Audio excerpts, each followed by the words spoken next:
et toute la préoccupation qu'on apporte sur le cas de la Guinée. Je suis députée de la Guinée. Et personne n'ignore ce qui se passe actuellement dans ce pays, qui est notre pays parce que c'est un pays de la CEDEAO. Aujourd'hui, ce sont les anciens chefs d'État qui sont présents sur le terrain guinéen.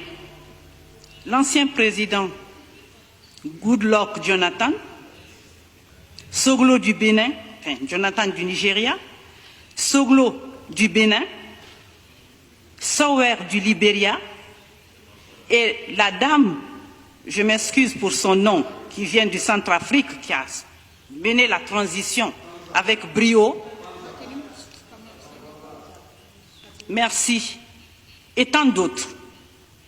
Nous qui sommes de la CEDEAO, combien de fois il y a eu des interventions, moi-même de ma part, je suis de l'opposition et je suis fière de l'être. J'ai choisi. Je me bats, ce n'est pas pour une politique politicienne, mais c'est une politique de développement en tant que femme. Il y a eu des morts, plus de 20. Le Parlement de la CEDEAO ici avait décidé d'envoyer une mission. Ça n'a jamais vu le jour. Ensuite, même le commissaire en charge de paix et sécurité avait promis. Ça n'a jamais vu le jour. Vaut mieux prévenir que de guérir. Maintenant, on va en sapeur-pompier, des morts et des morts. Pas seulement dans le cas de l'opposition. Il y a eu même des soldats qui sont morts parce que dans les chaufferies, là, c'est la bagarre, personne ne connaît.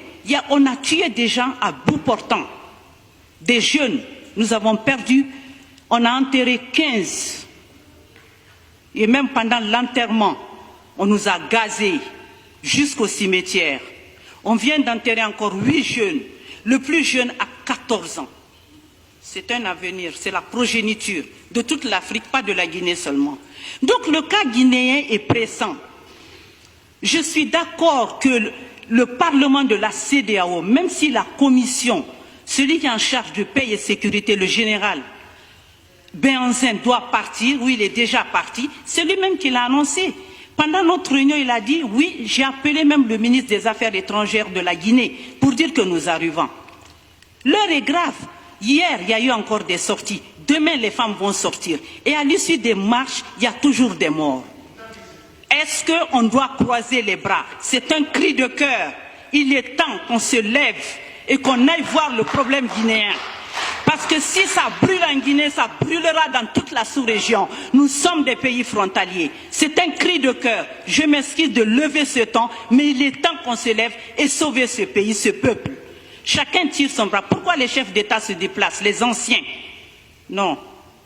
Nous devons en avoir honte, les gens de la CEDEAO, nous, parlementaires de la CEDEAO, nous qui nous réclamons de la CEDEAO, 15 États de la CEDEAO. Aujourd'hui, c'est la Guinée, mais demain, ce serait notre pays. Quand la case de ton voisin brûle, il faut aller éteindre, parce que ça va t'arriver.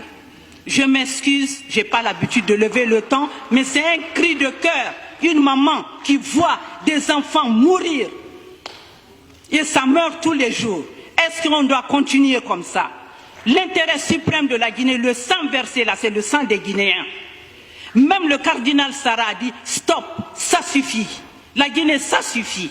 Parce que même le bon Dieu est fâché contre nous parce qu'on verse un sang. C'est Dieu qui a donné le sang. Je vous prie, levons-nous, sauvons ce pays, sauvons notre sous-région. Je vous remercie.